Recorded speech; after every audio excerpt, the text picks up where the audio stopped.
AITA for exposing my wife for using our joint account to cover her ex's overdue rent? I didn't say anything the first few times Brooke made me the punchline.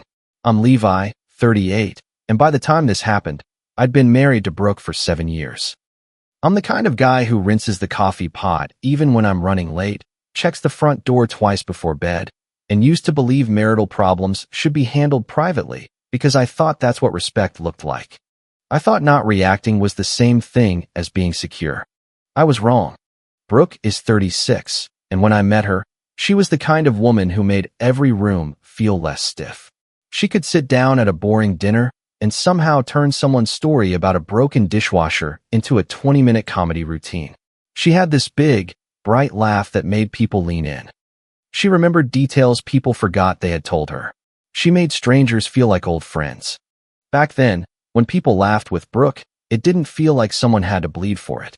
She had been married before me, to Mason. I knew that from the beginning. I never acted like her past was a crime scene I needed to tape off.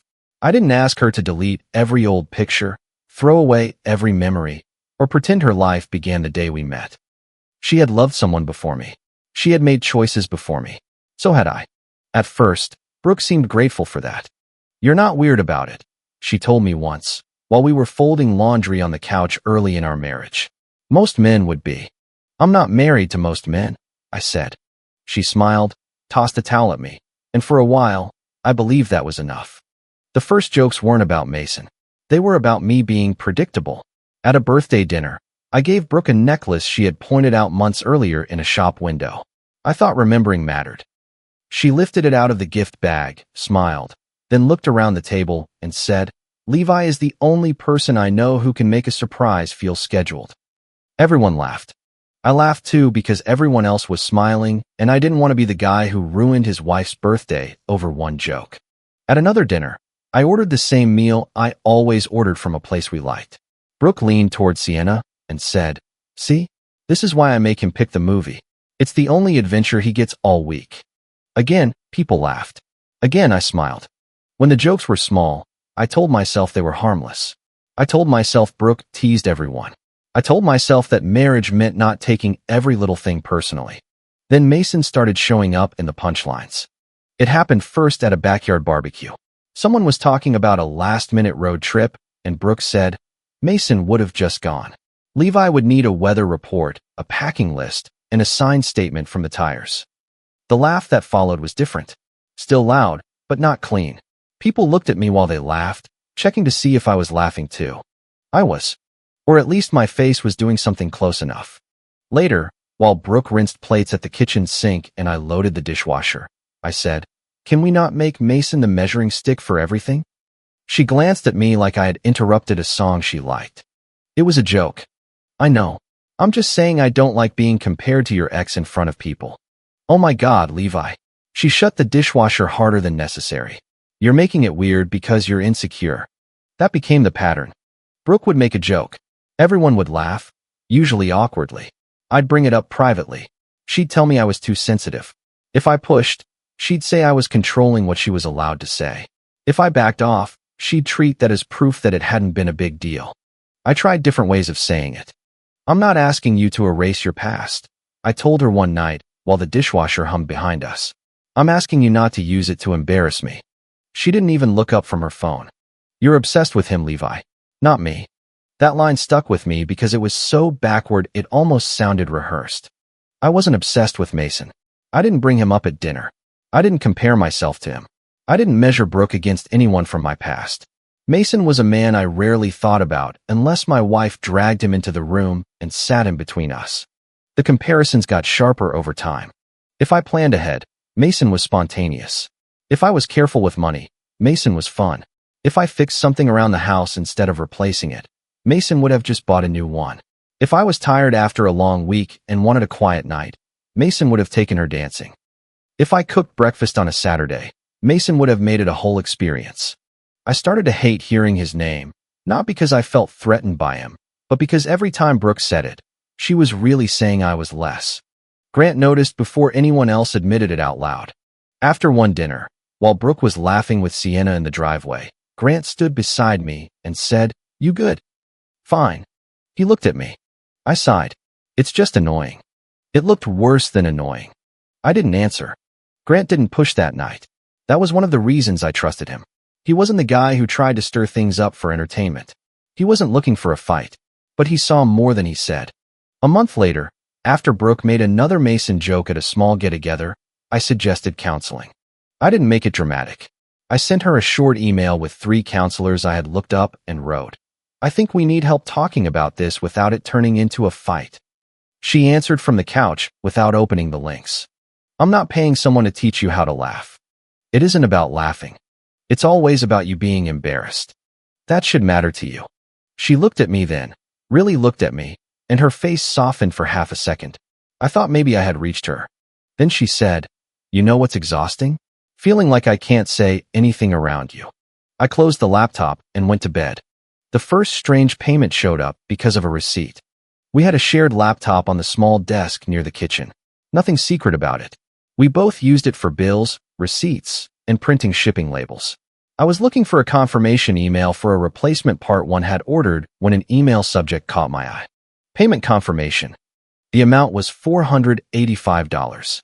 The vendor name was vague enough to mean anything. It looked like one of those third-party payment processors, not a store. I wasn't digging through Brooke's personal messages. The account was open. The email was visible. The amount stood out because 2 days earlier, I had noticed a withdrawal from our joint account for nearly the same amount. I asked her about it that night while she was putting away groceries. What was the $485 payment?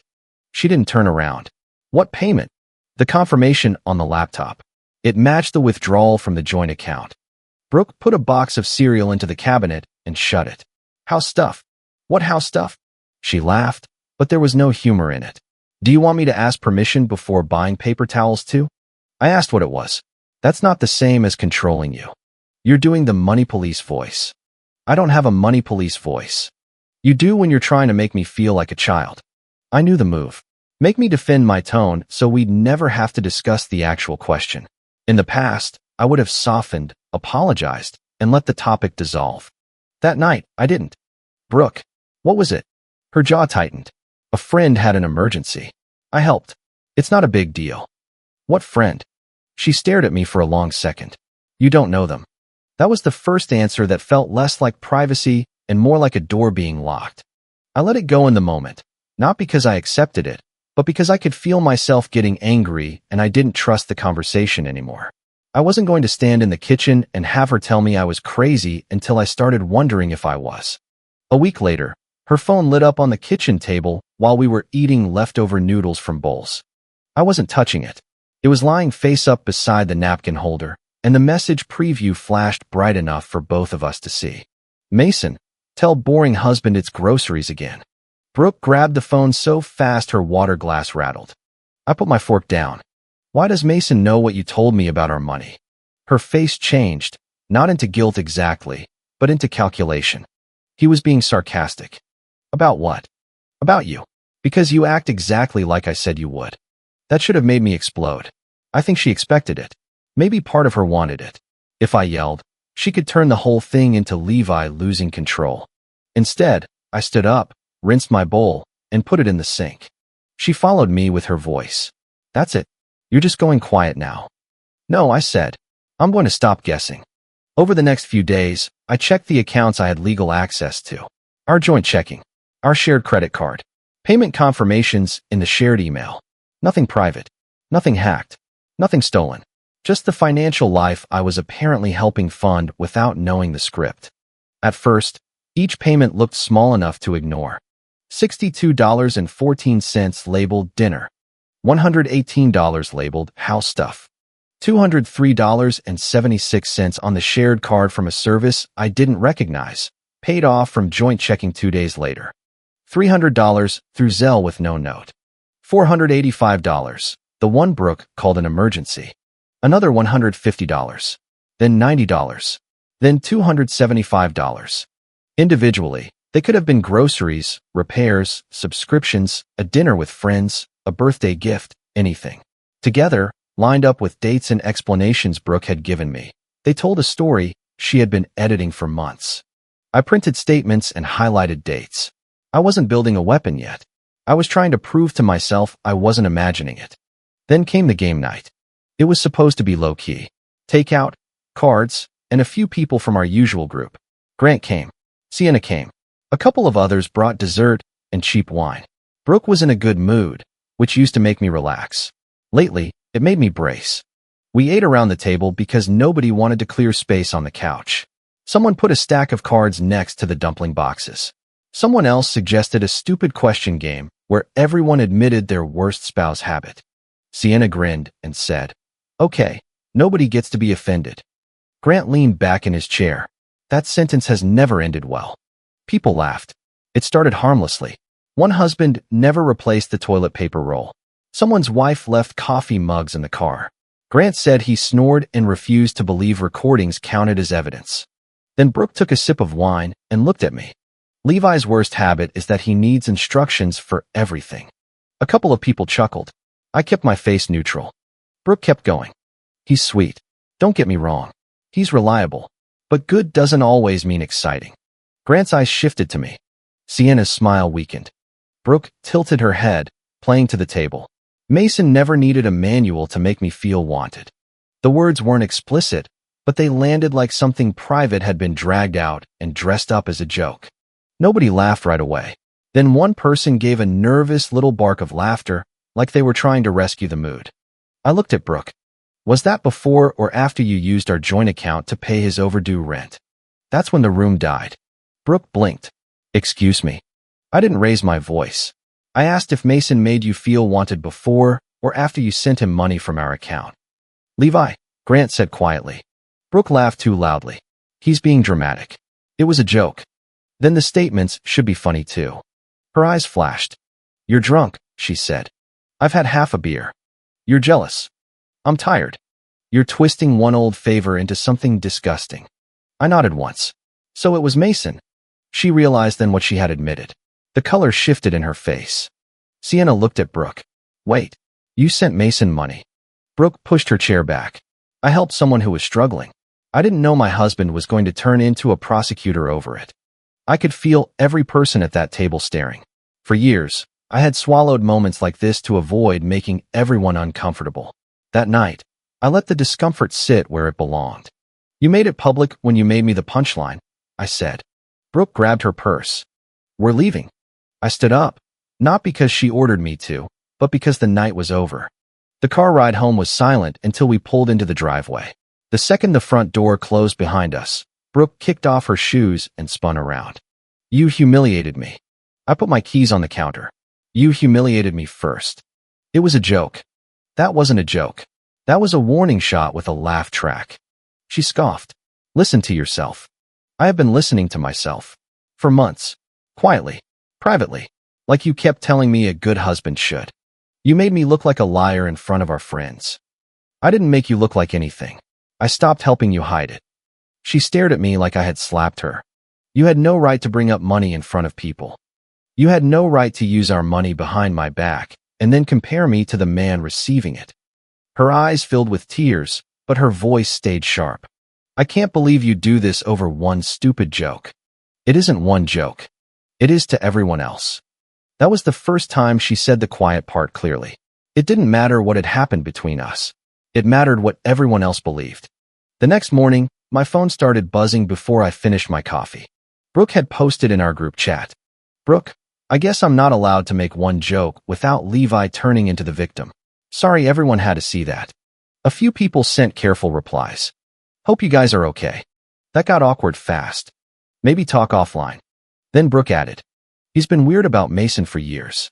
Now apparently helping someone in a hard spot makes me a criminal. I'm really tired of being made to feel like a bad wife because he's insecure. I stared at the screen for a while. Grant, Levi, you good? I typed, deleted, then typed again. Me. I will be. Sienna messaged me privately 10 minutes later. I'm sorry I laughed before. Not just last night. Other times too. I thought it was awkward. I should have realized it was cruel. I read it twice before answering. Thank you. Her next message came slowly. Was the money comment real? I looked across the kitchen at Brooke, who was standing near the sink typing furiously on her phone. Yes, I wrote. I didn't say more. Not yet. Grant called me that afternoon. I'm not telling you to blow up your marriage, he said before I even got through hello. I'm telling you to stop disappearing inside it. I'm trying not to be reckless. Good. Don't be reckless. But being calm is good. Being erased is not. I sat on the back step with the phone against my ear and said nothing. Grant kept his voice even. You don't know her silence after she handed everyone a microphone. That line stayed with me. Brooke spent the next 2 days acting wounded. She barely spoke to me except to say things like, I hope you feel proud, or everyone thinks you're unstable now, which I knew wasn't true because the group chat had gone quieter than I had ever seen it. Then Elaine called. Elaine is Brooke's mother, and I had always gotten along with her. She loved Brooke fiercely, which I respected. She also believed Brooke's tears before most people's facts, which became a problem. I missed the call, and she left a voicemail. Levi, this is Elaine. I heard what happened. And I have to say I'm disappointed. Marriage requires grace. Brooke made a joke. You embarrassed her in front of friends and dragged money into it like she's some kind of thief. You need to be more patient and stop punishing my daughter because you're jealous of her past. I listened to it once. Then again. When Brooke came into the room, I asked, You told your mother I'm jealous and controlling? Brooke crossed her arms. I told her what happened. No, you told her your version. My version is what happened. I nodded slowly. Okay. She narrowed her eyes. What does that mean? It means I'm done protecting a version of this story that makes me the villain. For the first time, she looked nervous. That night, while looking for a document on the shared laptop, I found the folder. It wasn't named anything suspicious. Just phone backup, old. It was in the same general area where Brooke dumped photos and screenshots when her phone storage got full. I clicked it because I was looking for a household document we had scanned months earlier. Instead, I found screenshots. Dozens of them. Some were memes. Some were recipes. Some were conversation screenshots with Sienna. Then I saw Mason's name. I should say clearly, I didn't break into anything. I didn't guess passwords. I didn't access some hidden account. These were screenshots saved on the laptop we both used, in a shared folder Brooke had created herself. I opened one. Mason, tell boring husband it's groceries again. Brooke, not funny. Mason, it is a little funny. Brooke, he asked about the last one. Mason, safe money asks questions now? Brooke, don't call him that. Mason, you did first. My stomach tightened. I opened another. Mason, relax. Safe money doesn't ask questions if you smile enough. Brooke, stop. Mason, you always said he was stable. Stability has perks. Brooke, I said that years ago. Mason, you said he was too loyal to leave too. Brooke, if he sees that, I'm done. I sat there with my hand on the mouse and felt something inside me go very still. There was more. Mason thanking her for keeping me afloat. Mason calling me the boring husband. Mason asking when the next little bailout was coming. Brooke telling him, I can't keep moving money around. Mason replying, you managed fine when you wanted me to stay quiet. That message was the one that told me this wasn't just Brooke being soft-hearted toward an ex. This was leverage. Maybe not blackmail in the dramatic movie sense, but pressure, guilt, vanity, fear. Old messages she didn't want me to see because they showed how she had talked about me when she thought I'd never know. In another screenshot, Mason wrote, Come on, B. You used to say he was safe and you needed safe after me. Don't act like you married him for fireworks. Brooke answered, I married him because he loved me better than you ever did. For 1 second, that line almost softened me. Then I saw her next message. But he can be so embarrassing when he tries to act like he's not jealous. I leaned back in the chair. That was Brooke in one screenshot. A flash of truth, then a quick cover of contempt. I spent the next hour organizing what was already in front of me. I printed statements. I saved copies of the payment confirmations. I took screenshots of the screenshots and put them into a folder labeled the part Brooke left out. I redacted account numbers. I blacked out anything that wasn't needed. I left dates, amounts, names, and message lines visible. I included the counseling email chain where I had suggested sessions and Brooke had replied, I'm not paying someone to teach you how to laugh. I included Brooke's group chat message accusing me of being jealous and controlling. I didn't send it that night. Part of me wanted to.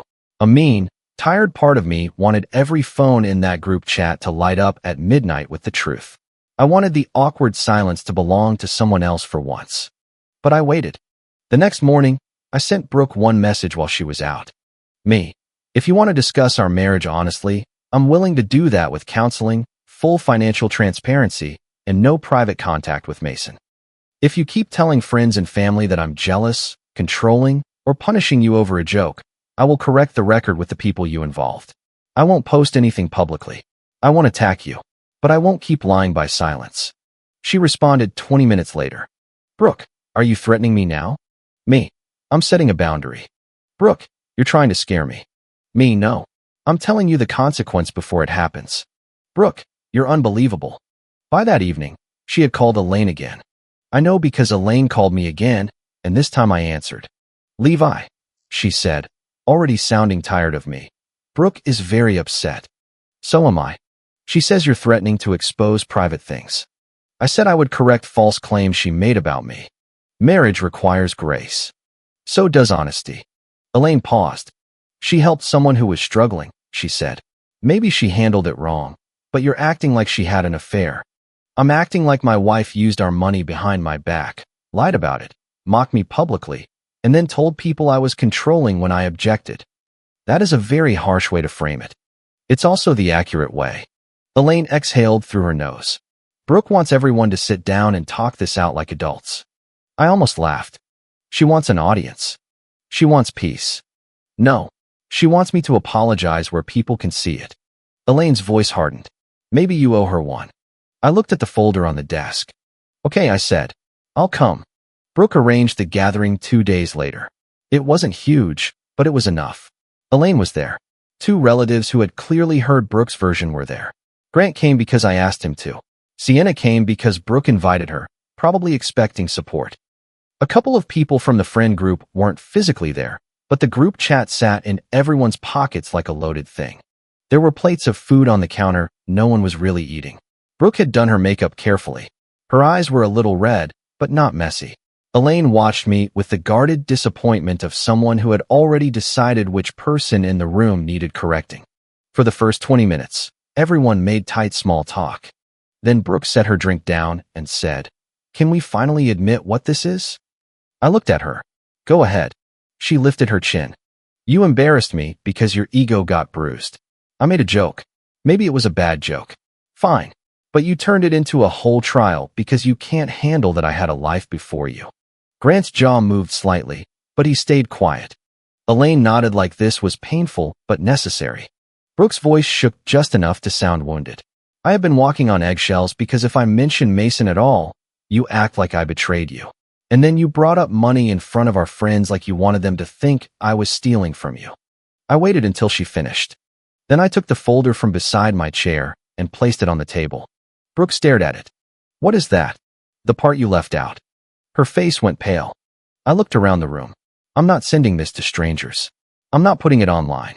I'm sending it to the same people Brooke involved after she told them I was jealous, controlling, and punishing her over one joke. I opened the group chat on my phone and attached the redacted PDF. Brooke stood up. Levi, don't. I looked at her. You made it public. Then I hit send. Phones buzzed around the room. For a second, nobody moved. Then Elaine picked up her phone. Sienna did too. Grant didn't. He just watched Brooke. The first page was a simple timeline. Dates. Amounts. What Brooke had told me. What the payment actually matched. Zelle transfers. Shared credit card charges. Payment confirmations. The overdue rent payment. The vague labels like dinner, emergency, and house stuff. The next section was Mason's messages. Tell boring husband it's groceries again. Safe money doesn't ask questions if you smile enough. You always said he was stable. Stability has perks. You said he was too loyal to leave too. Then Brooks replies, don't call him that. If he sees that, I'm done. I can't keep moving money around. The final pages showed her group chat claims about me, my counseling email, and her refusal to go. No one spoke for a long time. Brooke started crying. You're humiliating me. My voice stayed calm, but I won't pretend I didn't feel satisfaction. I did. After years of smiling through insults, it felt good to let the truth stand in the room without apologizing for its posture. You used a room full of people to humiliate me, I said. I used the truth to defend myself. Sienna looked up from her phone. Her face was tight. Brooke, she said quietly. Is any of this fake? Brooke wiped her cheeks. That's not the point. It is exactly the point, Sienna said. Elaine was still looking at her phone. She scrolled back up, then down again. When she finally looked at Brooke, the disappointment on her face had changed direction. I defended you because I believed you, Elaine said. Mom. No, Elaine's voice cracked, but it didn't soften. Do not cry to me about embarrassment when you lied to everyone at this table. Brooke looked around like she was searching for one friendly face to land on. She didn't find one. Then her phone lit up on the table. None of us should have looked, but it was face up, and the preview appeared in big, clear text. Mason, so are you sending it tonight or not? The timing was so perfect it would have felt fake if I hadn't watched Brooke's face collapse in real time. He didn't ask if she was okay. He didn't ask what had happened. He didn't care that her marriage was sitting in pieces across a table. He wanted to know if the money was still coming. Grant let out a humorless breath. Sienna whispered, wow. Brooke grabbed the phone and turned it over, but it was too late. Everyone had seen it. I stood up. I already moved my direct deposit into my separate account, I said. The joint account will cover required shared bills only, with both of us able to see every transaction. I closed the unnecessary shared card access this morning. Legally. Cleanly. Nothing dramatic. Brooke looked at me like she didn't recognize me. You can't just do that. I can stop funding things I didn't agree to. You're punishing me. No. This is not me controlling you. This is me refusing to finance a lie. Elaine sat down slowly. I continued because if I stopped, I knew Brooke would fill the room with tears and half-sentences until everyone forgot the point. These are my conditions if there is any conversation about staying married. Full financial transparency. No private contact with Mason. Counseling. A real correction to the people you lied to. Not, sorry people were hurt. Not, things got taken out of context. A real correction. Brooke shook her head. You're treating me like a criminal. I'm treating you like someone who broke trust, and then try to make me look crazy for noticing. I didn't think you'd actually leave over this. That sentence landed harder than she probably meant it to. I looked at her and said, I know. Because that was the truth under everything. Mason had said it. Brooke had believed it. I was safe. Stable. Too loyal to leave. Too conflict avoidant to correct the story. Too concerned with being fair to admit when I was being used. I didn't move out that night in some dramatic storm. I packed a bag calmly. Clothes. Charger. The printed folder. A few personal documents. Brooke followed me from room to room crying, angry, then crying again. So that's it, she asked. You're just done? I'm done with this version of us. You're going to throw away 7 years? No, I said, zipping the bag. I'm going to stop letting 7 years be the excuse for year 8. I stayed with Grant for a few nights. He didn't make speeches. He gave me the guest room, a towel, and a quiet place to think. The first morning, he set a cup of coffee in front of me and said, You don't have to decide everything today. I know. Do you? I stared into the cup. I'm trying to. The fallout was not instant and clean. It never is. Some friends went quiet because they didn't know what to say. A couple sent me messages like, I had no idea, which was true but still hard to read. Sienna sent another apology. You didn't just get mocked. She made us part of it. I'm sorry I helped make that feel normal. Grant told me privately that a few people were embarrassed because they knew they had laughed at things they should have shut down. I didn't need them to crawl over glass for me. I just needed the room to stop pretending Brooke's cruelty was charm. Elaine called 3 days after the confrontation. Her voice was different. I owe you an apology, she said. I sat in Grant's guest room with my laundry folded beside me. Thank you. I should have asked more questions before I defended her. You were protecting your daughter. I was protecting the daughter I wanted to believe she was being in that moment. I didn't know what to say to that. She continued. I told Brooke she cannot come to me with half a story and expect full support. That was the first consequence that seemed to truly shake Brooke. Not the group chat going silent. Not Mason getting exposed. Her mother's disappointment. Mason disappeared emotionally the moment the money stopped. Not physically, because he still sent messages.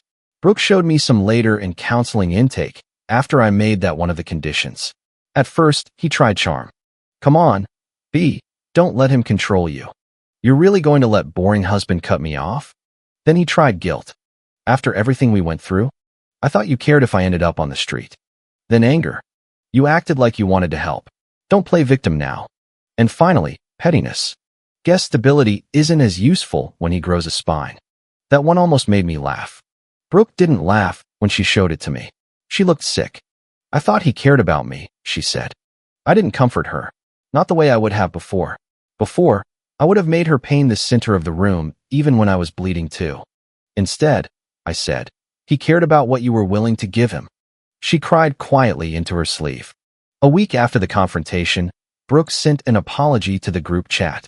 It was exactly what I expected. Brooke, I'm sorry people were hurt by what happened. I never meant for things to get so ugly, and I hope we can all move forward with kindness. I read it twice and felt nothing. Then I sent her a private text. Me, no. She called me immediately. What do you mean, no? I mean that isn't a correction. That's fog. I apologized. You apologized to the air. I'm trying, Levi. Then tell the truth. She snapped. Do you want me to crawl? No. I want you to stand up straight and say what you did. She hung up on me. 2 hours later, another message appeared in the group chat. Brooke, my first message avoided responsibility. I need to correct that. I told people Levi was jealous and controlling. That was not true. I hid payments to Mason from our shared money and lied about what they were for. I also made jokes comparing Levi to Mason in front of people, and I used humor to make it seem harmless when it wasn't. Levi did not create this situation by reacting. I created it by lying. Nobody rushed to comfort her. That silence was probably the first honest response the group had given us in years. Sienna replied after a while. Thank you for saying it plainly. Grant wrote. That needed to be said. Elaine didn't reply in the chat, but Brooke told me later her mother called and said, now do not make the apology your punishment. Make it the beginning of your honesty. I respected Elaine more after that. I did consult an attorney. Quietly. Not because I had decided on divorce that second, but because I was done confusing love with ignorance. I needed to understand my rights, our finances, and what protecting myself actually looked like. The attorney didn't tell me what to feel. She told me what to document, what not to do, and how to keep everything clean. That helped. Brooke and I started counseling 2 weeks later. I agreed to go because she had met the first conditions, not because trust had magically grown back after one decent apology. Counseling was not a reset button. It was a room where Brooke could either practice honesty or prove she preferred performance. The first session was rough. The counselor asked Brooke what she thought had brought us there. Brooke said, I made jokes that hurt Levi. I said, and? She closed her eyes. I lied about money. And? She looked at me, angry and ashamed. I kept contact with Mason and hid it. And? Her voice dropped. I let people think Levi was the problem because that was easier than admitting I was. That was the first time I heard her say it without an audience to impress. I wish I could say that fixed something in me. It didn't. It mattered, but it didn't erase the screenshots. It didn't erase the dinners where I smiled while people laughed at my expense. It didn't erase the way she had learned exactly which words made me back down. Insecure, controlling, dramatic, jealous. After that, I moved into a separate room at home while we figured out what came next. Some people think that sounds cold. Maybe it was. But I needed space inside my own life. I needed to sleep without wondering who she was texting. I needed mornings where I washed out the coffee pot because that was who I was, not because I was trying to prove I was a good husband to someone grading me against her ex. The joint account stayed limited to shared bills. Every transaction was visible. The unnecessary card stayed closed. Brooke got her own separate spending account, and I kept mine. Mason stayed blocked, at least as far as the boundaries we set were concerned. If she broke that, she knew I would be done. Not angry done. Not dramatic done. Just done. One night, about a month after the confrontation, Brooke stood in the kitchen while I wiped down the counter. I didn't think you'd stop protecting me, she said. I wrung out the cloth and looked at her. I know. I thought if I cried, you'd calm down. I know. She flinched. I hate hearing you say that. I hated learning it. She nodded, eyes wet, but she didn't argue. That was new. I did love that you were stable, she said. I twisted it into something ugly, but I did love it. I leaned against the counter. Stability isn't the same thing as permission. No, she said. It isn't. I didn't hug her. I didn't punish her either. I just let the words sit there without rushing to make them comfortable. That has been the biggest change in me. I used to treat discomfort like a fire I had to put out before it spread. Now I understand some discomfort is just truth arriving late. I don't know yet whether Brooke and I will make it. That answer would be too neat, and nothing about this has been neat. She is doing some of the work now. Real work, not the kind where she says the right thing and waits for applause. But I am not measuring progress by tears anymore. I am measuring it by honesty, consistency, and whether I feel respected when no one is watching. What I do know is this. I am not competing with Mason. I don't need to be more exciting than him, more charming than him, or more dangerous than him. I don't need to prove I was the better man to a woman who used comparison as cover for betrayal. Mason was never my rival. He was a bill I didn't know I was paying, attached to a lie I didn't know I was living inside.